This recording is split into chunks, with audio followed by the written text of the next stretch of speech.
இருந்தவரும் இருக்கிறவரும் வருகிறவரும் ஆகிய இயேசு கிறிஸ்துவின் வல்லமையுள்ள நாமத்தினாலே உங்கள் ஒவ்வொருவரையும் இந்த புதிய நாளிலே தேவனுடைய வார்த்தையின் மூலமாய் சந்திப்பதில் நான் கர்த்தருக்குள் மகிழ்ச்சி அடைகின்றேன். பிலிப்பியர் 4:13 என்னை பலப்படுத்துகிற கிறிஸ்துவினாலே எல்லாவற்றையும் செய்ய எனக்கு பலன் உண்டு. ஆமென். Philippians 4:13 I can do all things through Christ who strengthens me. ஆமென். கர்த்தருடைய நாமம் மகிமைப்படுவதாக. வேதம் சொல்கிறது, பலவீனன் தன்னை பலவான் என்று சொல்ல கடவன் என்று. ஆம், இந்த நாளிலே நீங்கள் பலவீனத்தில் இருக்கிறீர்களா? என்னாலே இந்த காரியங்களை மேற்கொள்ள முடியவில்லை, இந்த கஷ்டத்தை என்னால் தாங்க முடியவில்லை, எனக்கு பலன் கொடுப்பதற்கு ஒருவருமே இல்லை என்று நீங்கள் நினைக்கலாம்.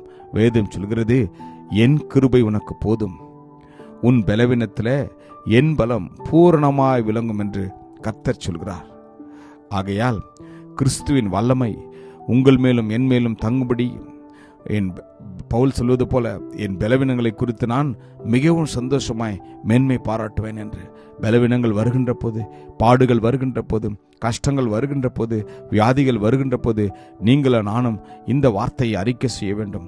என்னை பலப்படுத்துகிற கிறிஸ்துவினாலே எல்லாவற்றையும் செய்ய எனக்கு பலன் உண்டு. உங்களுடைய பலன் என்னுடைய பலனால் அல்ல, பரத்திலிருந்து வருகிற பரிசுத்த ஆவியானுடைய வல்லமை உங்களுக்குள்ளும் எனக்குள்ளும் இருக்கின்ற போது நீங்களும் நான் அந்த உலகத்தை மேற்கொள்ள முடியும். சாத்தான் கொண்டு வருகிற பொல்லாத கிரியைகளையும் சாத்தான் நமக்கு கொடுக்கிற சோதனைகளிலும் நீங்களும் நானும் நிச்சயமாய் வெற்றி பெற முடியும். காரணம், பரிசுத்த ஆவியானவர் நமக்குள் இருக்கின்றார். தேவனுடைய பிரசன்னம் உங்களுக்குள்ளும் எனக்குள்ளும் இருக்கின்ற போது சாத்தானின் கிரியைகளிலிருந்து நீங்களும் நானும் ஜெயிக்கும்படியாய் மேற்கொள்ளும்படியாய் தேவன் நிச்சயமாய் நமக்கு பலன் கொடுப்பார். வேதம் சொல்வது போல பலவீனத்தில் உதவி செய்யும் கர்த்தர், அந்தபடியே ஆவியானவரும் நமது பலவீனங்களில் நமக்கு உதவி செய்கிறார். நாம் ஏற்றபடி வேண்டிக் கொள்ள வேண்டியது இன்னதென்று அறியாமல் இருக்கிறபடினாலே ஆவியானவர் தாமே வாக்கு கடங்காத பெருமூச்சுகளோடு நமக்காக வேண்டுதல் செய்கிறார் என்று. எனக்கு பிரியமானவர்களே, இந்த நாளிலே உங்களுடைய இருதயங்களை தேவனுடைய பாதத்தில் அர்ப்பணித்து விடுவோம்.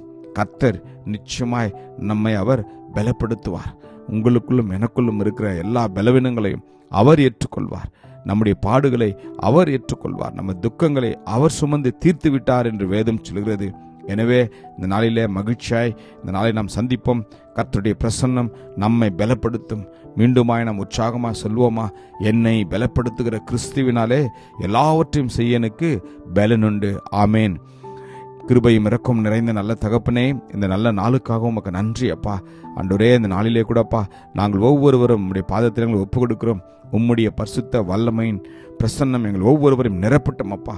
இந்த நாளிலே நாங்கள் உலகத்தை ஜெயிக்கும்படியாய், உலகத்தில் எங்களுக்கு ஆண்டவரே வருகிற எல்லா சோதனைகளிலும் நாங்கள் வெற்றி கொள்ளும்படியாய் எங்களை பலப்படுத்துகிற கிறிஸ்துவே உமக்கு நன்றி. ஆசீர்வதியும். இயேசுவின் வல்லமையுள்ள நாமத்திலே ஜெபிக்கிறோம் ஜீவனுள்ள நல்ல தகப்பனே. ஆமேன். God bless you. Jesus loves you. Amen.